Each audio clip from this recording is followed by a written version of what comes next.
Good morning, good people. Sitting here trying to have me a cup of tea. Um, some vanilla energy because I am mentally, emotionally, spiritually, physically exhausted, going through something very traumatic, but I still wanted to reach out to my people. I was talking to one of my very close sisters. I like to say friend, but when somebody there for you in your most down hour, they don't judge you. They gonna tell you real and uncut and raw. I like to call them my sisters. Came to me, people come up to me and talk to me like they talk to me.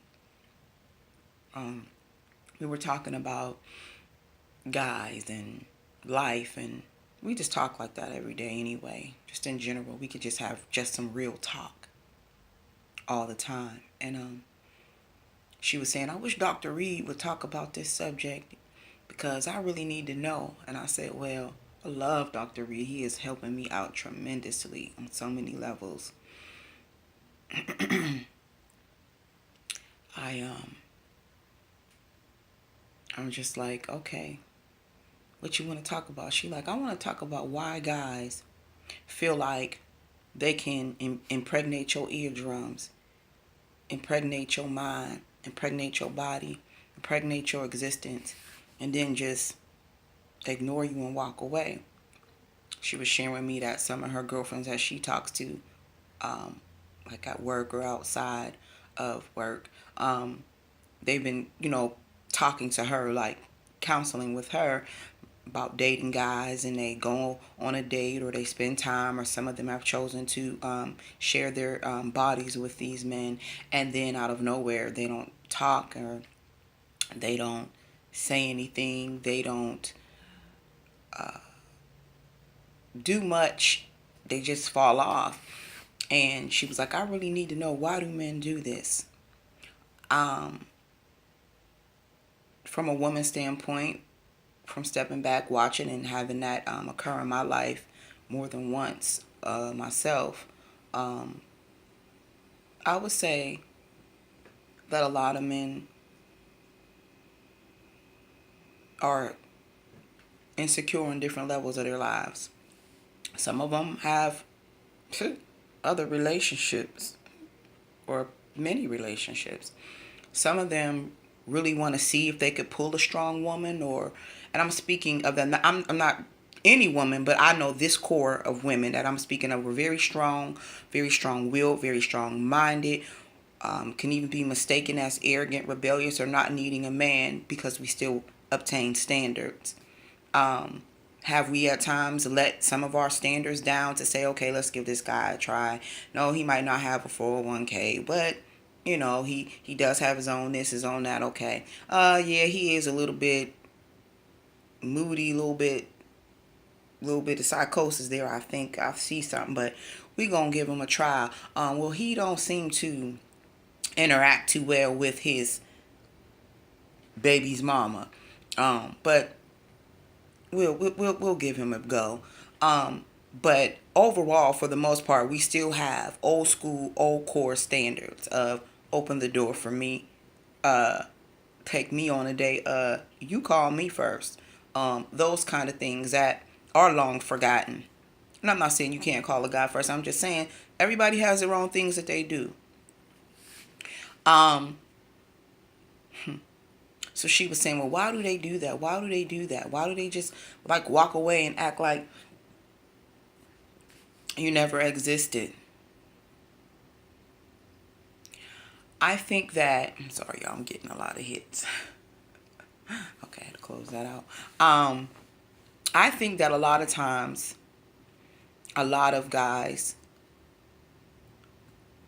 are really insecure of a strong woman. And sometimes they themselves, we all have to take a chance. I wonder if I could get with him, or I wonder if I could pull her. And I feel like a lot of times they just really want to see. So when they see that we really will give them a chance, a lot of them, you know how a cat reaches out and does this? I think that they do that. They reach out a little bit.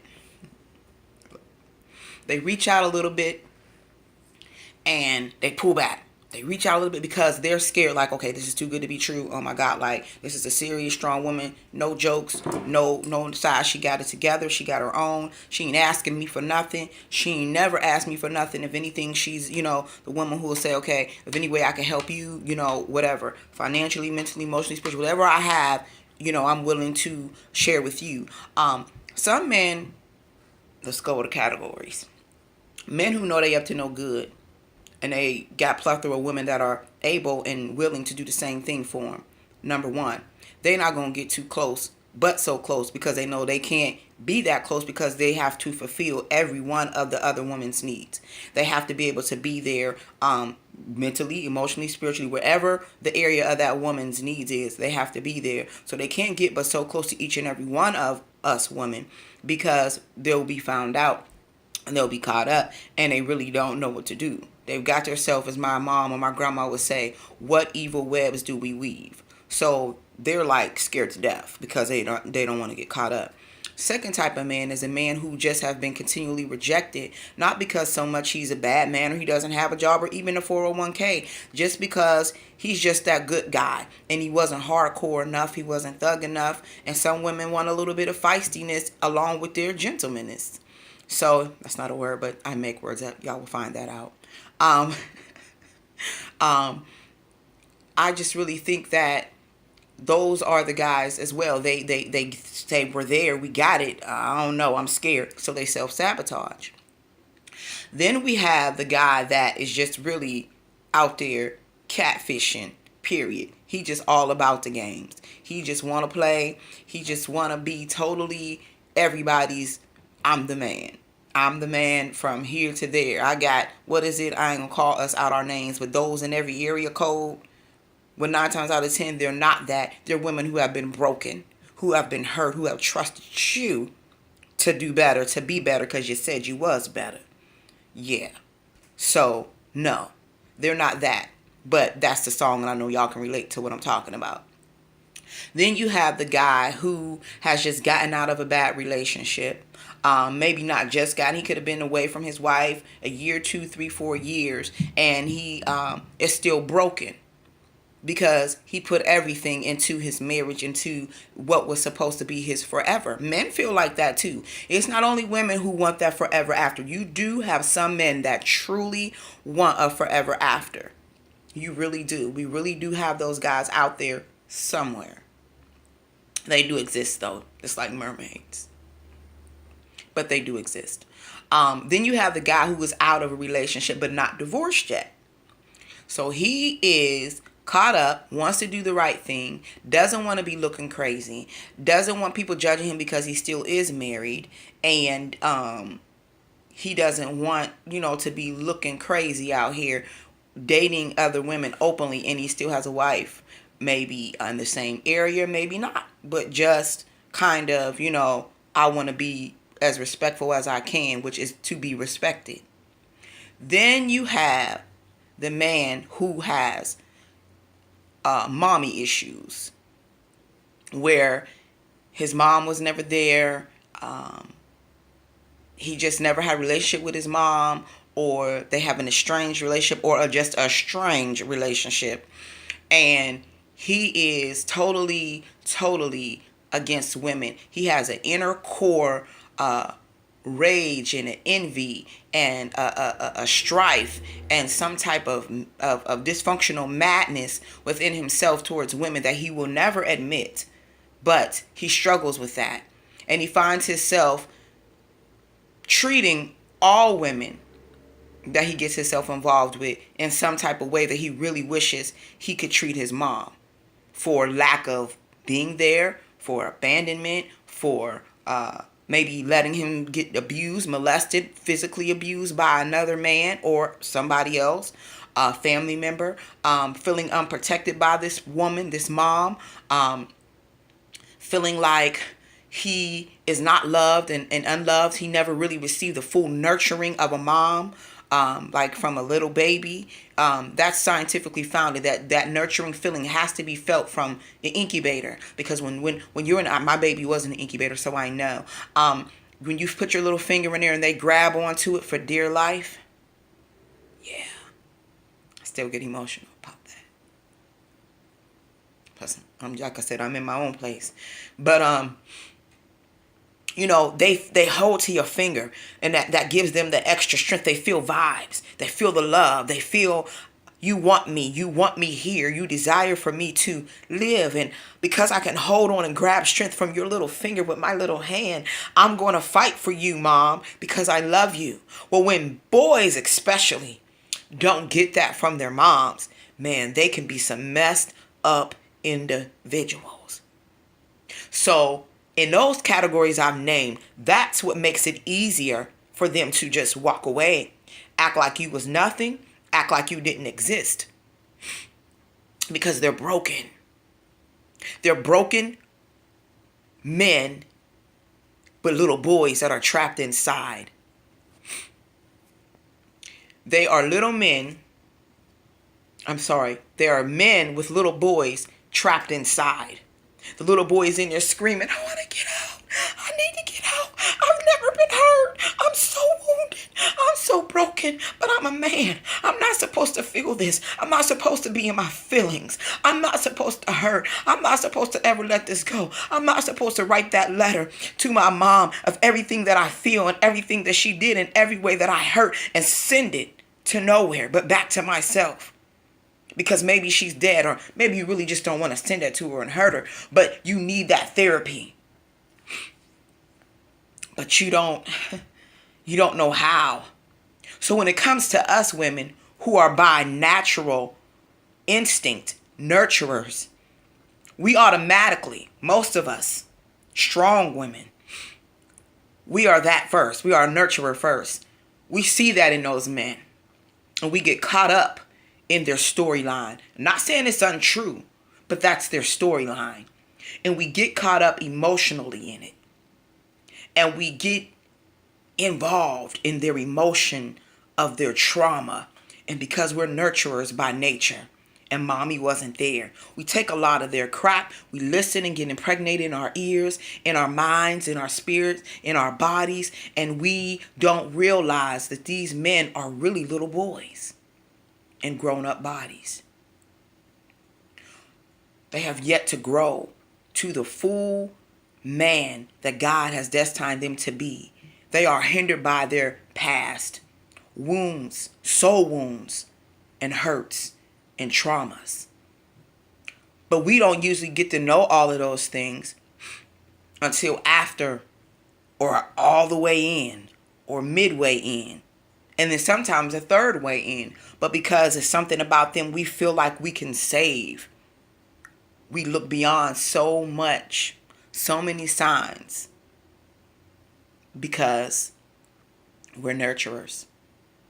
So my personal female woman opinion, and any of you guys can chime in and say, no, that's not me. I'm opted to hear anything that a male has to say. But from my perspective of standing back looking and always checking me and being real with me to say, what did I see? What did I miss? What did I do? What did I didn't hear? What, just standing back and observing different situations, different relationships that I have been in, gotten in, listened to, allowed myself to be a part of. This is what I found it in a pattern with me. They're broken boys in grown men bodies. And I've talked to at least 3 of them from past. And I said, well, what was it in the first place that drew you to me? And they said, your strength. I said, I don't understand that. They said, it's something about you and the way that you carry yourself and the strength that you have. It drew me. I said, I don't follow you. Like, okay, I'm a strong woman, but what would make you think that you could prey on my strength to try to break me to be weak? They said that wasn't my intention to ever do that. You had something that I didn't, that I pretended to have. And I needed what you had. And like once I received what you had and you built me up, I didn't really need you anymore. But not on purpose.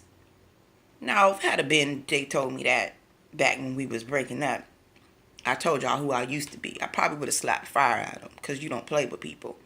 But hindsight, looking back, older, mature, I get it. Was it right? Hell no. But I could get it. So, to answer y'all, women who have asked me, and to answer my girlfriend who asked me to talk about it, because I said I'll talk about it. I ain't no dog Reed, but I'm Monty, and that's all I can be. And I could talk about my real life experiences and be unashamed, though they hurt. Yeah, they do. But you just have to know your worth, men and women, and love yourself more, and know that there is so much greater out here for us. You don't have to settle, man or woman, but you can soar, and it's okay. And it's okay to be hurt, and it's okay to be broken, and it's okay not to understand, and it's okay not to get it. But what is not okay is to stay in that place and continue to let people mishandle you. That's where you're wrong. Know your worth. And know that I'm always praying for you. This is just some real talk. Y'all share it. Hit me up. Give me your opinion. Tell me if you liked it, if you felt it, if you could relate, if you couldn't, or whatever. It's okay. Just know better days are coming. Look for them. Don't wait for them to come to you. You go look for those days. You can even create them because we have the power to do so. Respectfully.